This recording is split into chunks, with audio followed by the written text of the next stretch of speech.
Rainbow 6, this is Rogue 9. We have the hostage preparing exfil. Ah! I'm hit! Oh, by all means, take your time. Hostage free. Secure the hostage. Hostage secured. Move to the extraction point.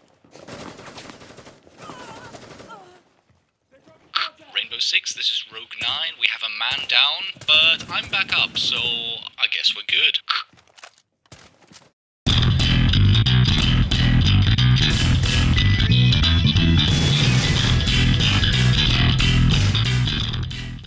What's up guys, Rogue 9 here, and we're back with more Rainbow Six Siege. The free Dustline DLC has been released, and in this video we'll be taking a closer look at the shiny new weapons used by the Navy SEALs. Let's kick things off with the defensive weapons, and first up we have the Franchi Spas 12. Designed and developed in the early 1970s, this Italian-made combat shotgun entered production in 1979 and was produced all the way through until the year 2000. Considering that this weapon has been out of production for the last 16 years and that only 37,000 examples were ever produced, it is remarkable that this gun is used by both police and military special forces of at least 22 countries.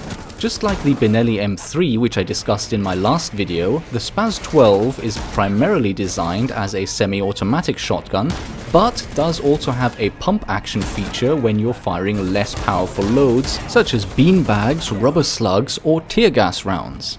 Initially called the Special Purpose Automatic Shotgun 12, it was renamed in 1990 as the Sporting Purpose Automatic Shotgun. This change was necessary to allow Franchi to continue selling the weapon to the US civilian market, and it allowed them to keep their fancy acronym, which the gun is really known by. And of course this shotgun is not only a favorite of both police and military forces, but it is also used by game wardens, especially when hunting velociraptors. In Rainbow Six Siege, the gun's stats are damage 50, fire rate, semi-automatic, mobility 42, and capacity 7. This puts the gun exactly on par with the GIGN SG CQB, which of course in real life is the Fahrbaum FP6 made by Heckler & Koch, and these stats make both guns solid contenders in the shotgun category. And despite having exactly the same stats, I would still rank the Spas 12 above the SG-CQB, simply because it is a defender's weapon, and as a defender you have more control over where your battles take place. And of course with the shotguns, if you manage to ambush your enemy at close range, you will be able to maximize your chances at success.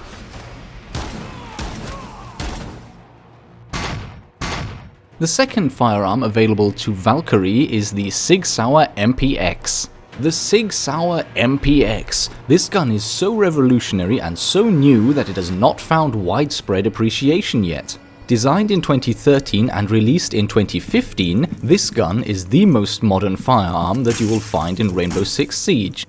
In contrast to most other modern SMGs which are blowback operated, the MPX is operated by a short-stroke push-rod gas system and is the first SMG ever to feature a fully closed and rotating bolt system which is normally seen on assault rifles. This feature not only makes the gun more resistant to dirt and other materials that could get into the chamber, but also increases the safety for the user in case there is any blockage of the barrel. The outer design of the weapon is described by some as a mixture between the Heckler & Koch MP5 and an AR-15 platform.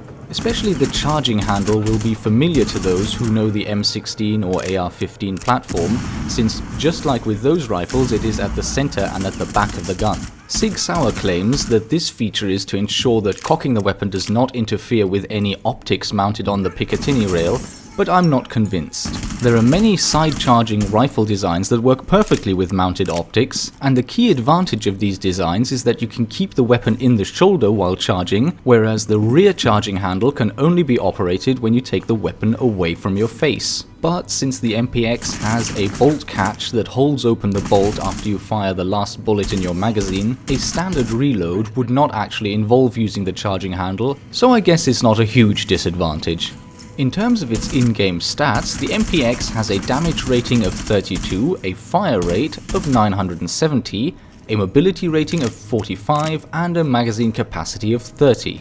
So the mobility and capacity are pretty standard for the SMG class, and while the damage rating is just below average, the fire rate is what makes this gun stand out. 970 is far above average and only rivaled by the FNP-90, but the FNP-90 only has a damage rating of 28. And we can already see a pattern emerging here. I have the impression that the Navy SEAL weapons are just slightly better than everything we've had so far. The average damage per second of the other SMGs up until now has been 424, so the MPX's 517 damage per second is head and shoulders above it. In fact, it's 22% higher.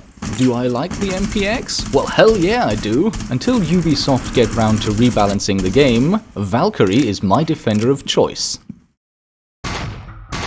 Both the attacker and defender of the Navy SEAL CTU have access to a single pistol, the Desert Eagle 50 caliber, or D50 as it is known in the game. This iconic pistol has a bit of a muddled history. It was designed between 1979 and 1982 by the American company Magnum Research Incorporated. Since then, the gun has been refined by Israel Military Industries and production has switched between the US and Israel, with production since 2009 settling on the United States. Again, one of the distinguishing features of this gun is that it is gas operated, where most semi-automatic pistols are normally either short recoil or blowback operated.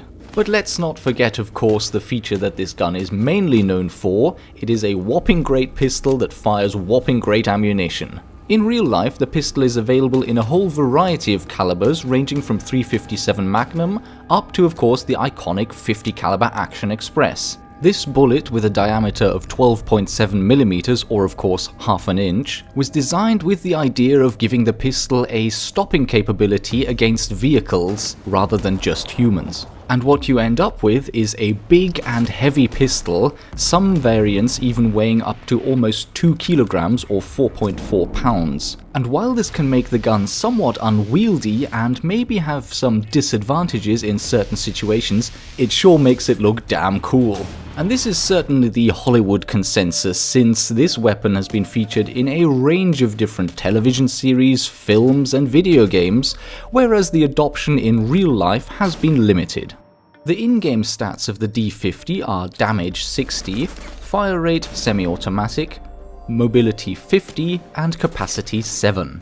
Once again, this weapon is closest to an existing GIGN weapon, the LFP 586, the only difference being that it has one extra bullet. And just like the existing revolver, this weapon is very difficult to control. The recoil is significant, and firing several shots in quick succession means it is very difficult to stay on target unless you're at point-blank range. Also, the large weapon recoiling upwards obstructs your view quite significantly. After you pull the trigger for the first time, it is very difficult to tell what you're actually aiming at. And to top off this list of drawbacks, the actual total firepower you carry with you is not very high. 7 bullets doing 60 damage each adds up to 420 in total before you need to reload, which is the third lowest total, only surpassed by the revolver and the M45. So in summary, if you want to feel like a badass running around the battlefield like some kind of Hollywood action hero, then this is the gun for you. But when compared to its competition, it is less than ideal, and it is definitely one of my least favorite sidearms. Over to the primary weapons used by the attacker Blackbeard, we first up have the rifle, the Mark 17 CQB, or the FN Scar H as it is known in real life, or also the Mark 17 CQC. So Ubisoft actually almost used the real world name, but instead of going with CQC they chose CQB. Because reasons, I guess.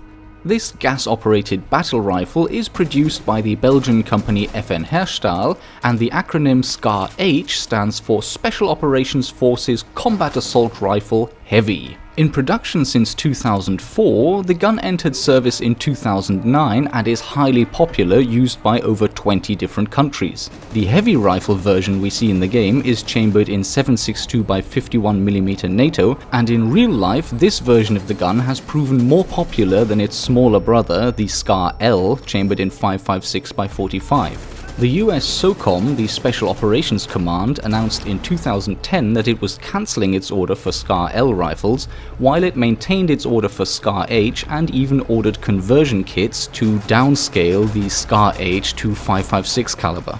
The CQC variant we see in the game is distinguished from other variants by a shorter barrel of 13 inches versus 16 inches for the standard and 20 inches for the long-barreled version. Having a shorter barrel adds to the weapon's mobility in confined spaces, and it makes it perfect for the types of missions we see in Rainbow Six Siege.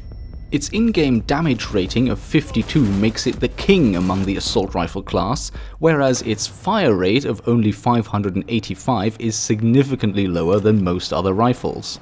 Its mobility is 40 as most other assault rifles, and its capacity at 20 is again the lowest of all. The SCAR H is a perfectly capable weapon, as are most others in the game, but again, as with all the other hard-hitting yet slower firing or lower capacity guns, when you calculate the damage per second, it comes out as the third lowest, with only the L85A2 and the G36C coming out lower, and its total damage capacity, this is multiplying all the bullets times the damage rating, comes out at 1040, which is once again the lowest of all.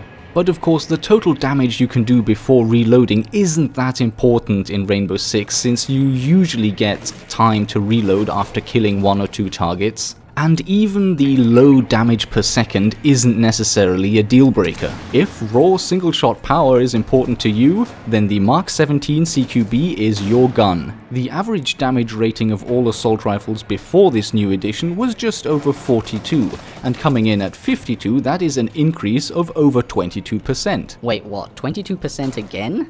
Surely this can't be a coincidence. Oh, quiet down both of you, no one wants to hear your conspiracy theories. Let's move on before this gets out of hand.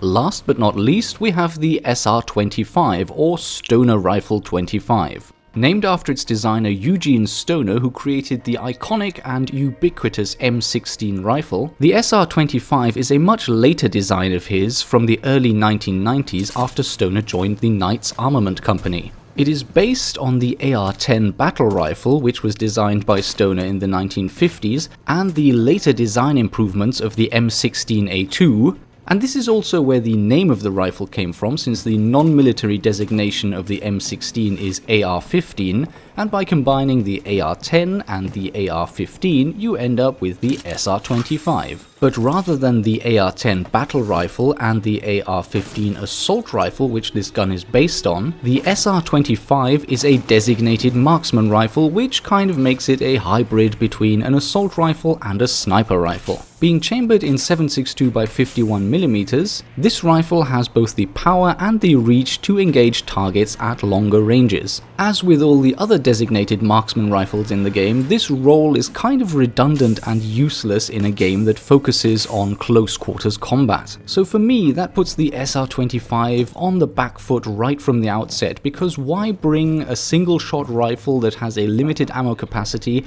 when you can bring an assault rifle instead, which is much more suited to your task. That being said, the SR-25 compares very favourably to the existing DMRs. It deals 75 points of damage with each shot and is single fire, as are all the other DMRs. Its mobility is 38 and its capacity is 20. Once again, its closest rival is a GIGN weapon, the Heckler & Koch 417, and while both the fire rate and mobility of these rifles are the same, the SR-25 can carry twice as many bullets and does more damage. Even compared to the C1A1 or the CAMR-S, as it is known in the game, the SR25 is quite superior on paper. With the same magazine size and only a slight mobility advantage for the cameras, the SR25's damage rating makes it easy to decide which of the two rifles is better. The only real competition is with the SVU. In my opinion, since the SVU has an outstanding damage rating of 152 and has the ability to punch large holes into breachable walls, this rifle is an excellent choice for longer range engagements when you're staying outside and just providing supporting fire. If you decide to join your team in breaching the target building, the SR25's increased mobility and handling can make it a superior choice. So there you have it, 2 new operators, 5 new guns, and in my opinion at least 3 of those stack up very favorably to the existing weapons. What are your thoughts on the most recent Rainbow Six update? Feel free to leave your opinions below. And as always guys, I hope you've enjoyed this video and I will see you in the next episode.